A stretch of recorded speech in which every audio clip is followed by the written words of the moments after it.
سیاسی منظرنامے سے بڑی خبر آپ سے شیئر کرتے چلیں کہ خورشید شاہ کی قیادت میں ہونے والا خصوصی پارلیمانی کمیٹی کا اجلاس آئینی ترمیم کے معاملے پر ایک بڑا بریک تھرو ہو گیا ہے۔ مسلم لیگ نون اور پیپلز پارٹی آئینی عدالتوں کے قیام سے پیچھے ہٹ گئی ہیں۔ حکومتی اتحادی جماعتیں اور جے یو آئی میں آئینی بینچ کی تشکیل پر اتفاق ہو گیا ہے۔ حکومت کا مشترکہ مسودہ، پی ٹی آئی سے مشاورت کا فیصلہ۔ تو اب یہ تمام تر جو ڈیولپمنٹ ہوئی ہے اس پہ ہم بات کر لیتے ہیں۔ رہنما پیپلز پارٹی سینیٹر سحر کامران صاحب ہمارے ساتھ موجود ہیں۔ سحر صاحب السلام علیکم، گڈ مارننگ۔ کل رات کی جتنی بھی ہوئی ہے اپڈیٹس، اب اس کے بعد اطلاعات یہ بھی ہیں کہ پیپلز پارٹی آئینی عدالتوں کے قیام سے پیچھے ہٹ گئی ہے۔ Is that true? بہت شکریہ۔ دیکھیں، ابھی تو جو بھی سامنے ہمارے ڈرافٹ آئے ہیں ان میں جو ہے گفتگو جو ہے اس وقت جاری ہے، مشاورت ہے اور مسلسل اجلاس ہو رہے ہیں۔ ہر جماعت جو ہے وہ اپنا ڈرافٹ لے کر آ رہی ہے اور کوشش یہ ہے کہ کنسنسس، ایک لارجر کنسنسس ڈیولپ ہو جائے۔ تو جب فائنل ہو جائے گا ڈرافٹ تو اس کے بارے میں ہم بات کر سکیں گے۔ مجھے تو سب سے افسوس اس بات پر ہے کہ ہم ہر جو ہے قانون سازی کو کسی خاص واقعے یا کسی خاص شخصیت کے ساتھ کیوں منسلک کرتے ہیں۔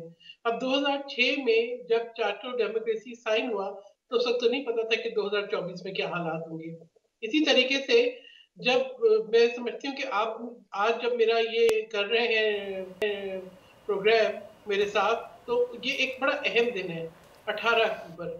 یہ وہ دن ہے جس دن شہید بے نظیر بھٹو صاحبہ ایک کاروان جمہوریت لے کے پاکستان آئی تھی تاکہ ملک کے اندر جو ہے جمہوری نظام کو استحکام مل سکے، عدل و انصاف کا بول بالا ہو، عوام کے حقوق کا تحفظ ہو۔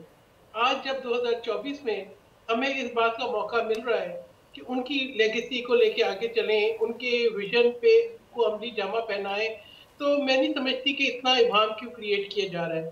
تو تھوڑا تحمل کے ساتھ، اور سب سے بڑی بات یہ ہے کہ جس طرح کی گفتگو ہوتی رہی کہ پتہ نہیں کسی سے زور زبردستی کر لیں گے، کسی کو توڑ جوڑ لیں گے، یہ ایک اوپن ووٹ ہونا ہے، ٹھیک ہے؟ اور اگر یہی سب کچھ کرنا ہوتا تو یہ بہت پہلے ہو جاتا، پھر اتنی مشاورت کی، اتنی گفتگو کی ضرورت نہیں تھی۔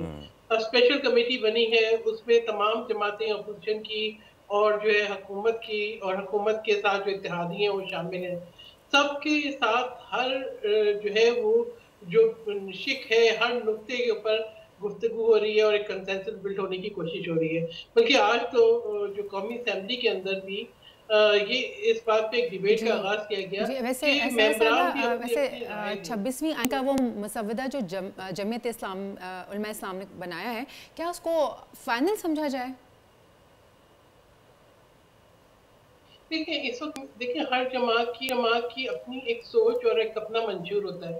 پاکستان پیپلز پارٹی کا منشور بھی الیکشن سے پہلے اس کا اجرا ہوا تھا، اس پر ایک مکمل پارٹی کے اندر بھی اور ممبران کے ساتھ بھی ایک مکمل اس پہ جو ہے ایک نقطۂ نظر واضح کیا گیا تھا، ڈیبیٹ ہوئی تھی، بات چیت ہوئی تھی اور سب کو اعتماد میں لیا گیا تھا۔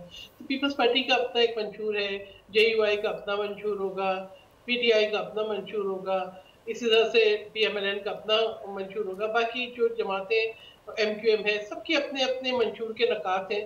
میں سمجھتی ہوں ایک سنہری موقع ہے کہ ہم اپنے جو ذاتی انٹرسٹ ہے ان سے بالا تر ہو کے پاکستان کے لیے، اس ملک کے لیے، اس ملک کی میں انصاف کی بالادستی کے لیے۔ اب کیا کہہ رہے ہیں چیئرمین بلال بھٹو زرداری؟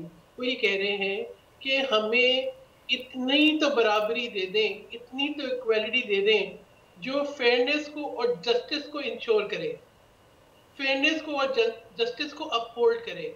میں سمجھتی ہوں یہ جائز ڈیمانڈ ہے۔ بالکل یہ جائز ڈیمانڈ ہے سحر صاحبہ۔ اچھا ایک چیز یہ بھی، اور وہ یہ کہ گزشتہ رات مولانا بیرسٹر گوہر میں عام بیٹھک ہوئی، اب جو حکومتی مسودہ تھا نا اس پہ گفتگو ہوئی، اب کیا مولانا کی رضامندی کے ساتھ آپ اور نواز لیگ اپوزیشن کو منا پائیں گے؟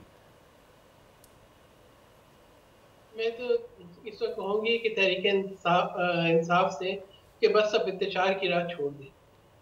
اب ایک آپ کو بھی موقع ملا ہے کہ اپنا ایک مثبت کردار، ایک فعال کردار ادا کریں، پارلیمان میں تو کریں، اس کو محض مخالفت در مخالفت نہ بنائیں۔